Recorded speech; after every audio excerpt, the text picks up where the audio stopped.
श्री राधे राधे, हरे कृष्णा। हम सब साधक श्री महावाणी में ब्याहुला उत्सव श्रवण कर रहे हैं। दो लालन ब्याह लड़ाओरी, मंगल मोद गतांग से आगे।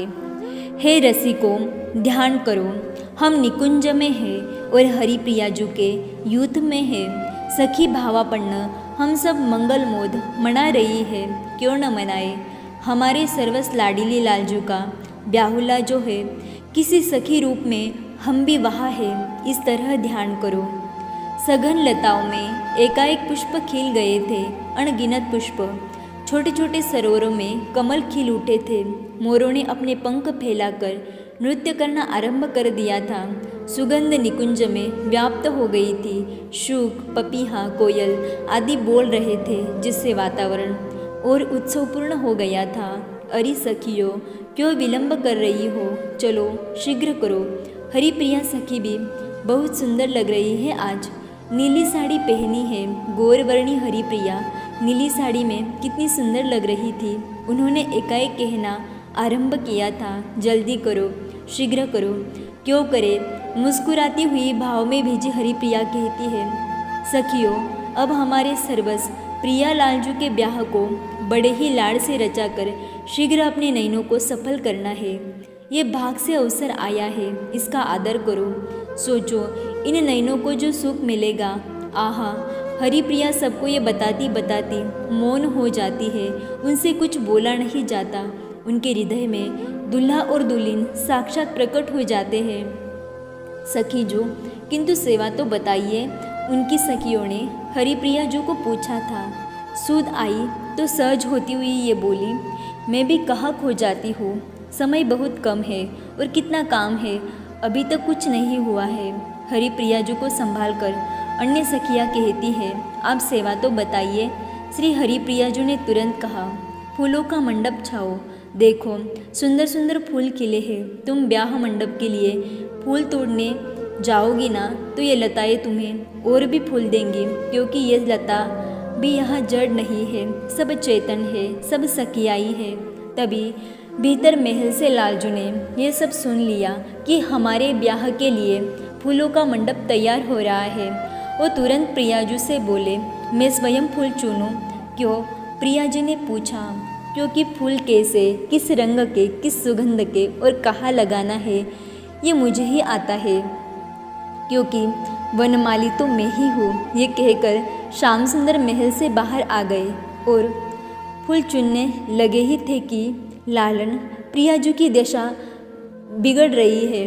हरिप्रिया सखी ने ही जोर से कहा तो श्याम सुंदर फूलों को छोड़कर महल की ओर दौड़े। महल में तो प्रिया जी लालन के विरह से भर गई थी। एक क्षण में ही इनकी ये दशा हो गई थी। क्या हुआ? अपने हृदय से लगा लिया था श्याम सुंदर ने। तब जाकर प्रिया जी विरह दशा से बाहर आ पाई थी। ओहो प्यारी, हमारो ब्याह है रहे है। ये सुनते ही प्रिया जी अब मुस्कुराने लगी थी। ये क्या हुआ हमारी लाडली जो को? सखियों ने पूछा तो हरिप्रिया सखी आनंद से भर गई। आनंदाश्रु उनके नेत्रों से बह चले थे। कुछ नहीं, हमारी स्वामिनी हमारा ही विशेष ध्यान रखती है। सखियों, ये हम सखियों के ऊपर कृपा करने के लिए, हमें यह सेवा प्रदान करने के लिए श्री जी ने ये लीला की। लालजू तो हमारी सेवा छीनने के चक्कर में ही रहते हैं। ये हरिप्रिया जू के मुख से सुनते ही सब हंसने लगी और स्वामिनी जू की जय जयकार करने लगी थी। अब सखियों ने गीत गाते हंसते हंसाते फूलों का मंडप छा दिया था। बड़ा ही सुंदर वो मंडप बना था। अब हरिप्रिया सखी बोली, मंडप सुंदर तो बना है, किंतु कुछ सूना नहीं लग रहा। हाँ, सूना लग रहा है। केले के सुंदर खंबे तो लगाओ। 4 केले के खंबे 4 सखियाँ लेकर आई और रोप दिया वहीं पर। अब ये पूछ ही रही थी कि सखियाँ कि सामने से सुंदर सुंदर सखियाँ जो अष्ट सखी है, प्रियाजू की 8 प्रमुख सखियाँ सज धज करके हाथों में श्रृंगार की सामग्रियों को लेकर के झेकती हुई महल में प्रवेश करती है। हरिप्रिया सखी ने हाथ जोड़कर सबको प्रणाम किया। सबने प्रणाम किया। अब नयनों के संकेत से फिर पूछा। तब हरिप्रिया बोली, अब तो उस रंगीले को दूल्हा बनाओ और सब मंगल वातावरण का सृजन करो। बस फिर क्या था, शहनाइयाँ बज उठी, सखियों ने नृत्य करना आरंभ कर दिया, मंगल गीत गाए जाने लगे। तभी महल का पर्दा खुल गया, सारी सखियाँ जय जयकार करने लगी। प्रिया प्रियतम की जय, लाडली लाल की जय। श्री रंग देवीजू ने संकेत में हरिप्रिया को कहा, सब आ जाओ, आज इनको सजाने का अवसर सबको मिलेगा। यह अद्भुत ब्याह उत्सव है। बस फिर क्या था, अनंत सखियाँ सब उस महल में चली गई। वहाँ विराजे है लालन और ललना। रंग देवीजू ने लालन के उत्तरीय वस्त्र उतार दिए। अद्भुत छटा श्री अंग की नीलिमा ज्योति प्रकट हो रही थी। उनका मुखमंडल दमक रहा था। वो बार बार अपनी प्रिया को ही निहार रहे थे। हरिप्रिया सखी नृत्य कर रही है, उनके साथ उनकी सहचर्या भी नृत्य करने लगी।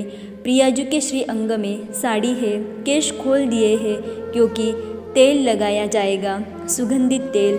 अब हरिप्रिया सखी कहती है, हे सखियों, सब मिलकर इनके सुंदर कोमल श्री अंग में तेल लगाओ। तेल फुलेल से हल्के हाथों से मर्दन करो, ऐसे मर्दन करो जैसे उन्हें सुख मिले। सखियाँ आनंदित होकर ये सुख लूटने लगी। आश्चर्य, अनंत सखियाँ वहाँ है और सबको सेवा का अवसर मिल रहा है। सब सखियाँ लालन और ललना के श्री अंग में तेल फुलेल लगा रही है। उस समय कुछ सखियों ने वाद्य बजाने भी आरंभ किए। ये सब अपनी गुरु सखी हरिप्रियाजू की आज्ञा पाकर ही कर रही थी। वाद्यों के बजते ही फिर उन्मत्त हो हरिप्रिया ने नृत्य करना आरंभ कर दिया था। ये झांकी अद्भुत है, हृदय में बसाइए रसिको। तेल फुलेल के मर्दन से श्री अंग और चमक उठा था। अब सखियों को आज्ञा हुई कि उपटन लगाओ, श्री अंग में उपटन लगाया जाए। सखियों ने अब उपटन लगाना आरंभ किया। मुख में, वक्ष में, उदर में, जंघा में, चरणों में, इसी तरह लालजू की भी। तभी हरिप्रिया सखी एक विशाल पात्र में केसर मिश्रित जल लेकर आई और कहने लगी, अब इस जल से इनको मलमल के स्नान कराओ। फिर क्या था, सब सखियों ने धीरे धीरे जुगल के ऊपर जल डालना आरंभ किया। वो जल यमुना जी में जा रहा है। यमुना का जल केसर का हो गया है आज तो। चारों ओर केसर की सुगंध महक रही है। आनंद ही आनंद है। जुगलवर के अंगों में सिरहन होने लगी क्योंकि जल शीतल है।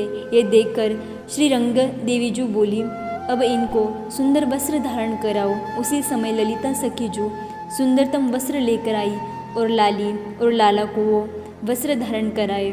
जय हो, बड़े ही सुंदर लग रहे हैं। अब हरिप्रिया सखी आगे आती है और अपने हाथों से रोरी का तिलक लगा देती है। दोनों को अक्षत के रूप में मोतियों को लगा दिया है। तभी हंसती हुई एक सखी आई और श्री रंग देवीजू को वो सेहरा दिया। श्री रंग देवीजू ने वो सेहरा देखा, बहुत सुंदर था। क्या कहे, शब्दों की सीमा है, इससे ज़्यादा और कुछ है नहीं शब्द में। बहुत सुंदर सेहरा, बस इतना समझ लीजिए। श्री रंग देवीजू ने सेहरा धारण कराया लालजू को। सब सखियाँ उछल पड़ी, जय जयकार करने लगी। पूरा निकुंज रस में डूब गया है आज तो। तभी वो गोरी हरिप्रिया हाथों में पान लिए सामने आई और अपने हाथों से ही दोनों को पान खिलाया। अधर वैसे ही लाल थे और लाल हो गए। तब गदगद हरिप्रिया कहती है, दर्शन करो इन दोनों के, देखो निहारो सखी प्रेम की चाशनी में, इसको पाग लो यानी बांध लो। ये अद्भुत रूप सौंदर्य है, इसमें अपने मन को भरमाओ। ये कहते हुए हरिप्रिया सखी सब कुछ भूल जाती है और अपलक जुगल को ही निहारती है। दोनों आज बहुत सुंदर लग रहे हैं। हमारी प्रिया जो दुल्हन के रूप में है, उनका वर्णन तो अवर्णनीय है। तभी नभ से सुमन झरने लगे, मंगल गान आरंभ हो गया। अब तो जिधर देखो उधर ही राग रंग है, नृत्य और प्रमोद है। जय दुल्हा दुल्हन सरकार की जय जय जय। आगे की चर्चा हम कल श्रवण करेंगे। तब तक के लिए राधे राधे, हरे कृष्णा।